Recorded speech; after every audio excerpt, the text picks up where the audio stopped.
minutes, but I want to tell everyone good morning. This is our November session of our Butler County General Health District Learning Webinar.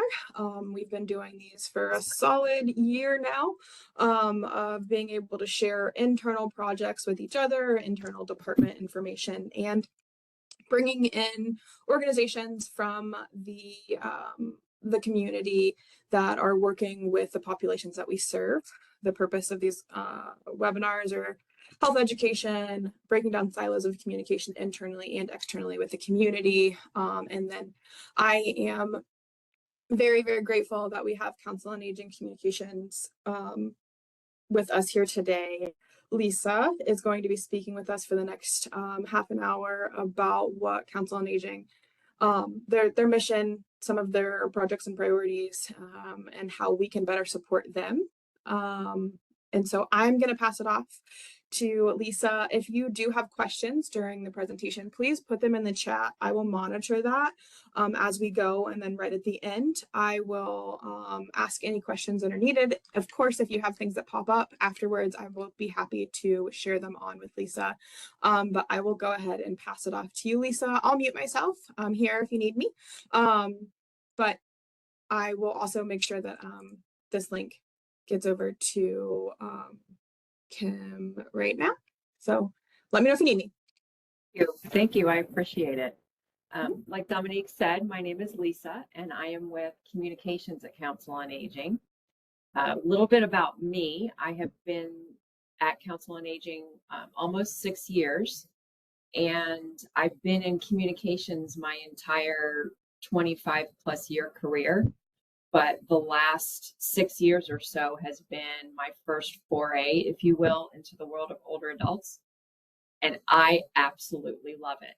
I wonder where it has been my whole life. It's just a really good fit for me.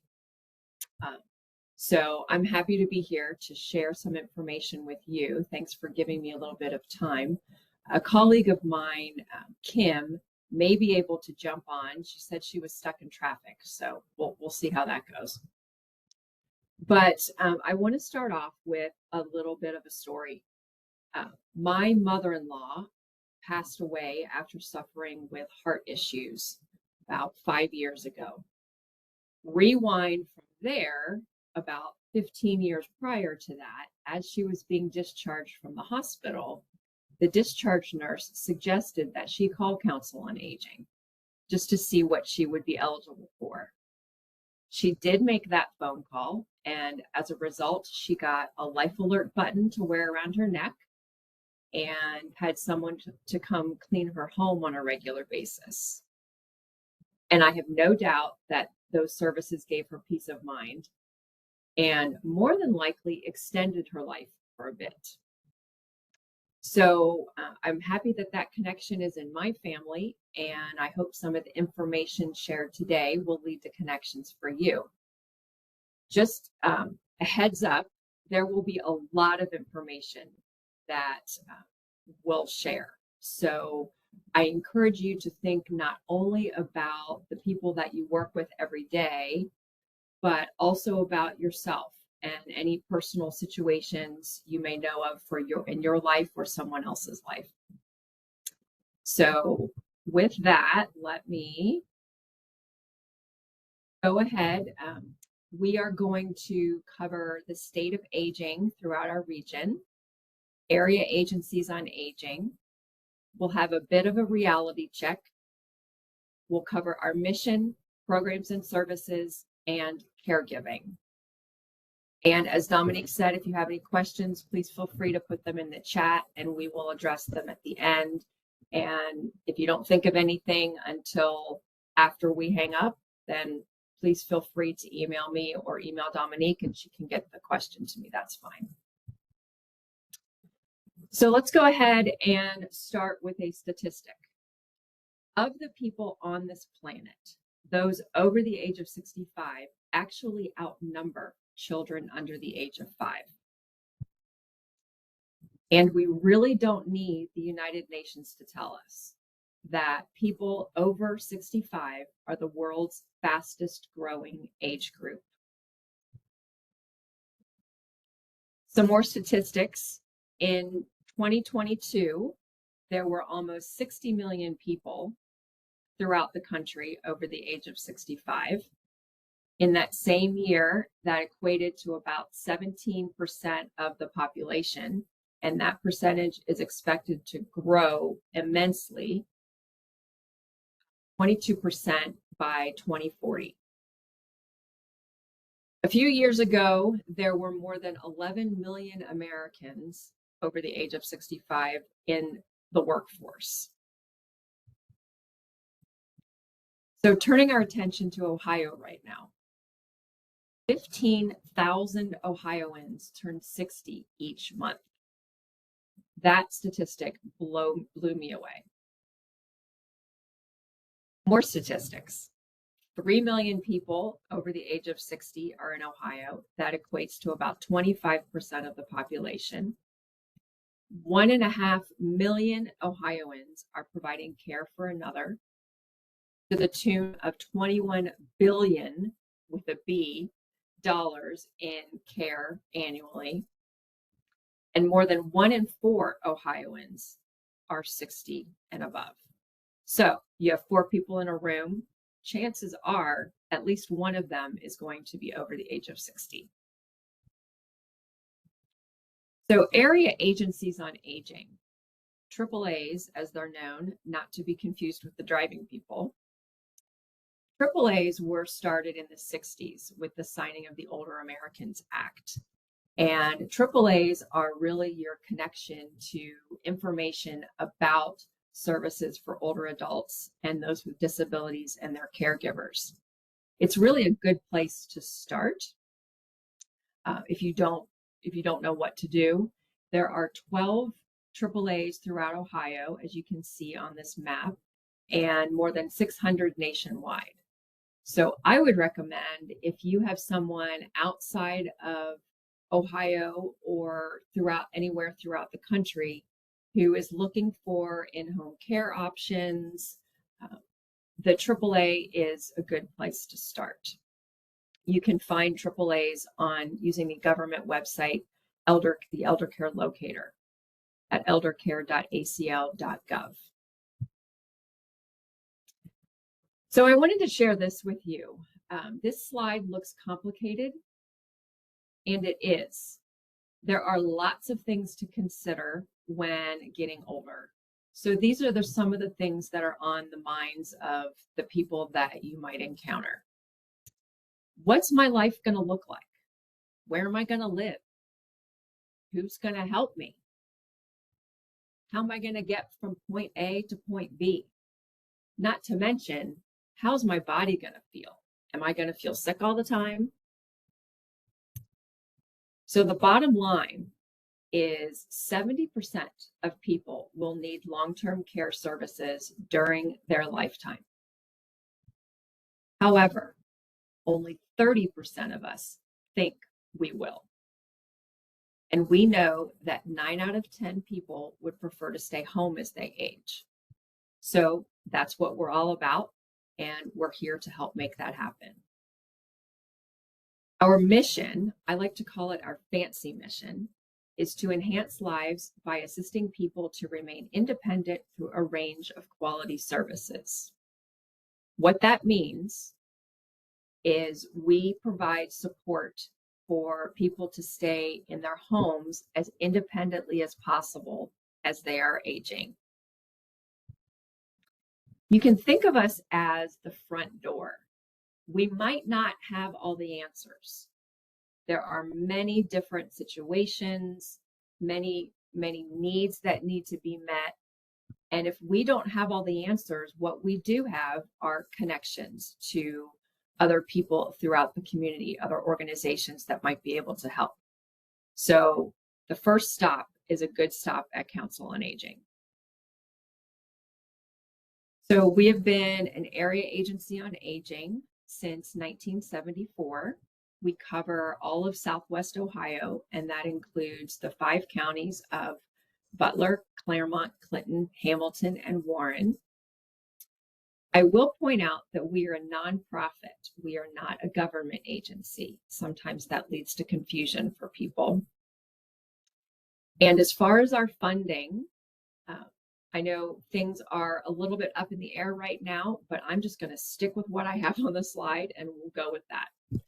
So, county tax levies equate for about 40% of our funding, Medicaid programs, about 30%, and the rest is made up of state and federal funds, client contributions, and donations. Our typical client is over the age of 70, perhaps living alone, being in and out of the hospital or nursing home with multiple chronic health conditions. They need help with ADLs, something that you're probably familiar with cooking, cleaning, bathing, dressing, shopping, um, low to modest income with significant expenses, and they need more help that can be provided by friends and family.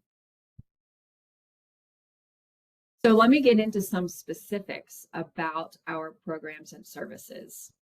One program we have is called the Elderly Services Program. And we have programs and services for people who qualify for Medicaid and who do not qualify for Medicaid. We, as an agency, do not deal with insurance except for knowing whether it's an option to qualify for Medicaid or not. So the Elderly Services Program is for those who do not qualify for Medicaid.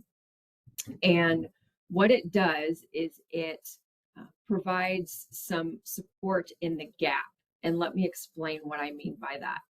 Maybe people are not low income enough to qualify for Medicaid. However, personal private care can be quite expensive. So that creates a gap.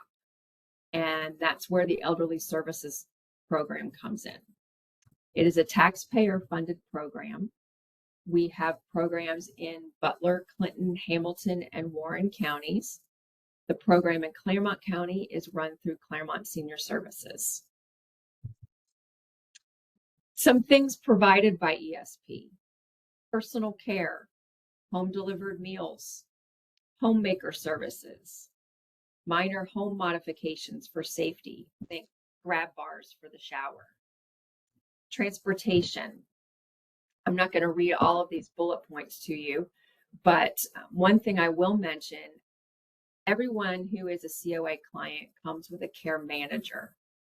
And I like to think of a care manager as a general contractor of sorts, someone to keep track of what needs there are, what services someone is eligible for, how many hours per week they're in place.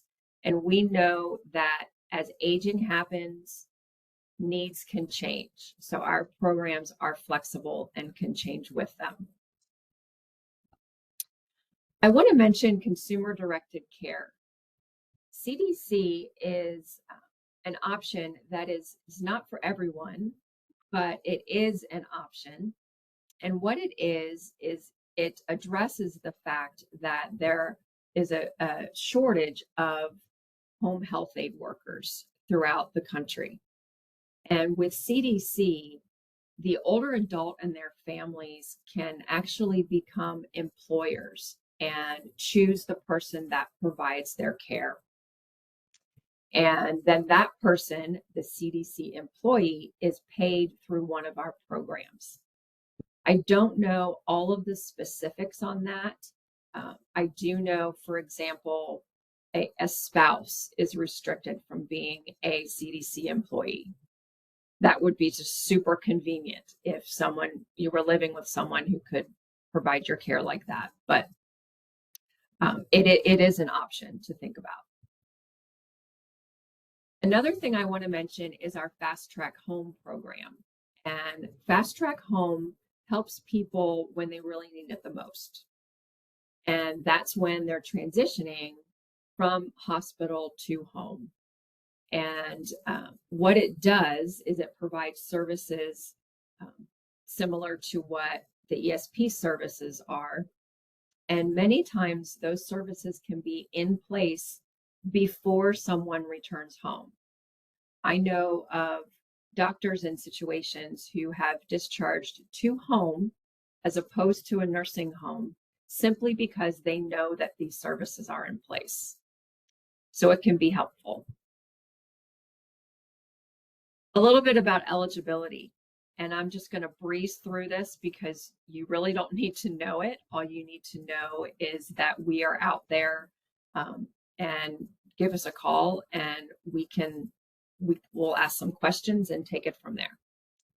But over the age of 60, needing help with certain activities of daily living, there is no income qualification.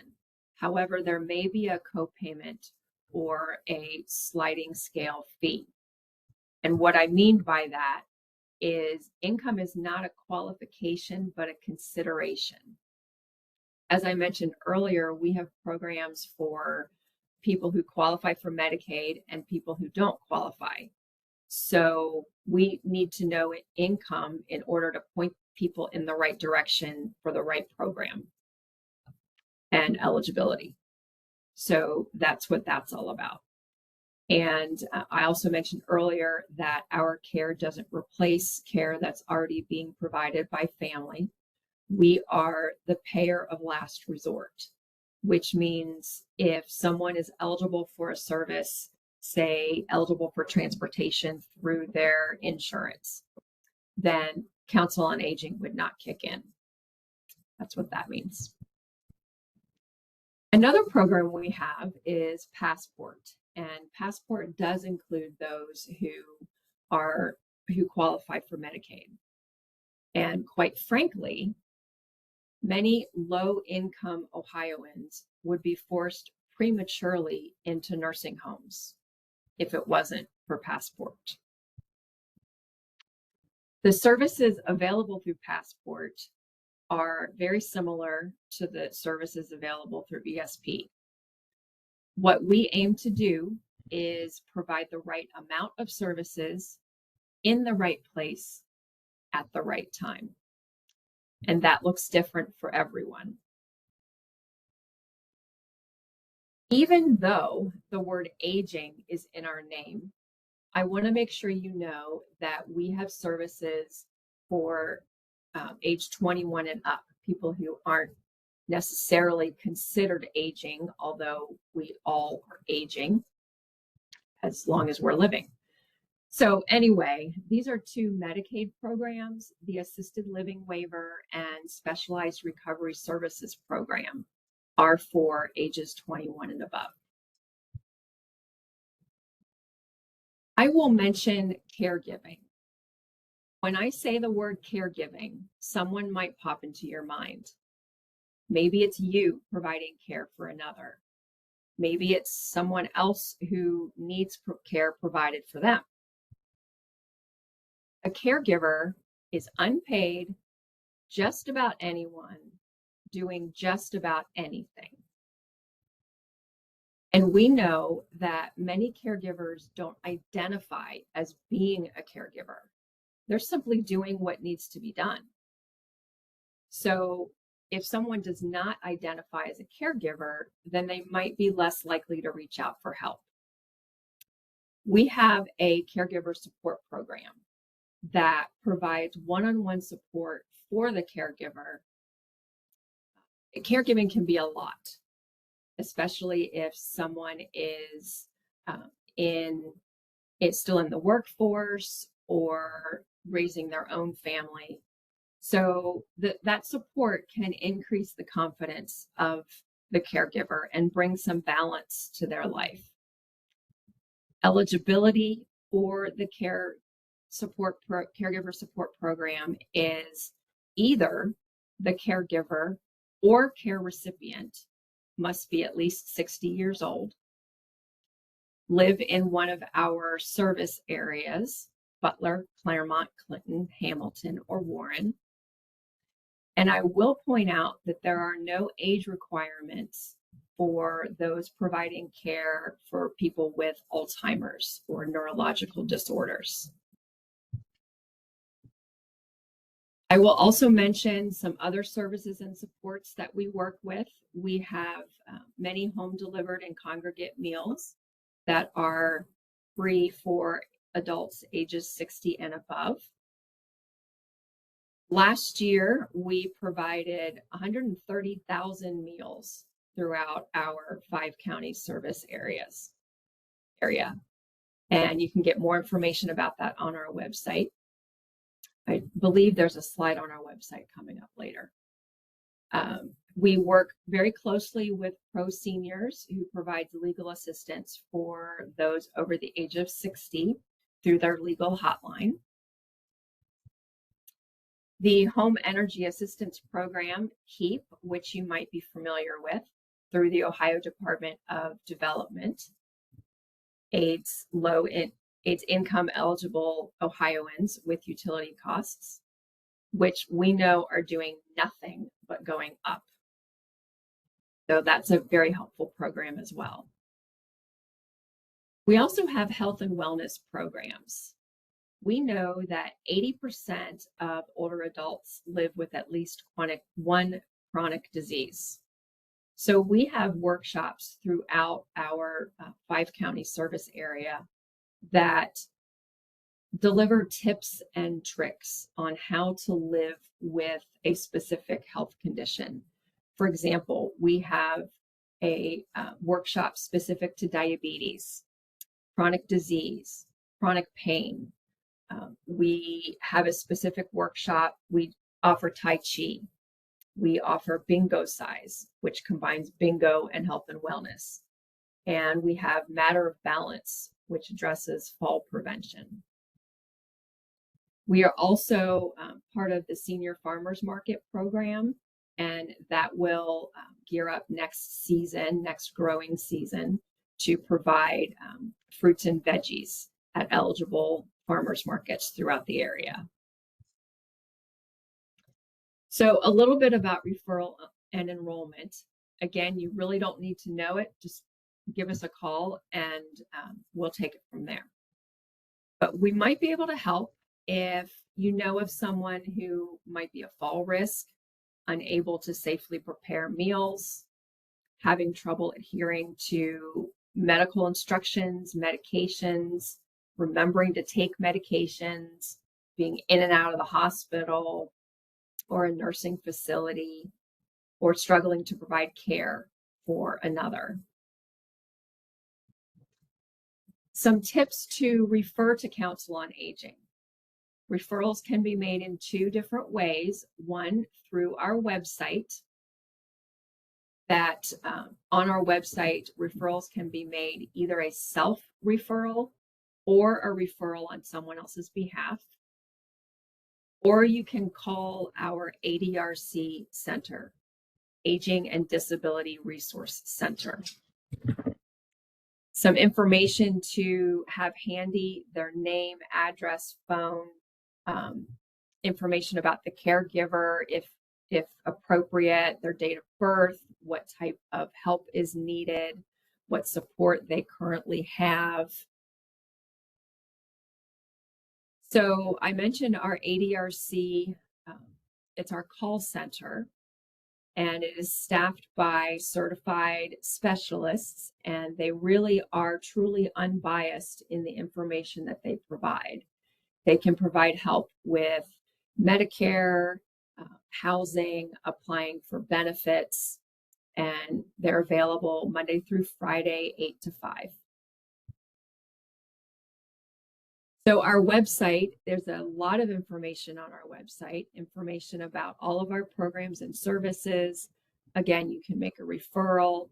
We have a resource directory on our website, which is very robust, with more than 1,600 resources, things such as behavioral health, mental health. We have a specific housing database. And you can sign up for a newsletter on our website. Also, we are on social media: Facebook, Instagram, Twitter, and LinkedIn. And I see that my colleague Kim was able to join. Kim, can you hear us? Oh, looks like she's muted. Okay, I'm here. Okay, great. Kim, if you want to introduce yourself and maybe some people might have some specific questions for you. Okay. Hi, I am Kim Clark. I am our director of our community and business operations here at Council on Aging. So I work a lot with our front door and referrals and that type of thing. And the staff that take the calls for, people from the community calling in, and then also our web referrals and that type of thing that people may apply, request information or assistance through our website. Is a wealth of knowledge. She just knows a lot. She's been at COA for a long time, so she can answer some of the questions that I might not be able to answer. Being in communications, I tend to think that I just know enough, a little bit about everything, just enough to be dangerous. I don't know a lot of the specifics. So, Kim, I appreciate you being here. Sure. So we just shared a lot of it, and I appreciate your time and attention this morning. If there are any questions, let me know, and Dominique can mention them in the chat or after is fine. I did have a couple questions come through, mostly surrounding how everyone can get back to this information when we get off this call, because they found it very helpful and very interesting. The first was, are they going to be able to get a copy of the slides? And so I will make sure that I get with Lisa and we get that out to our staff. I had asked kind of back and forth in the chat with somebody if we had resources here internally.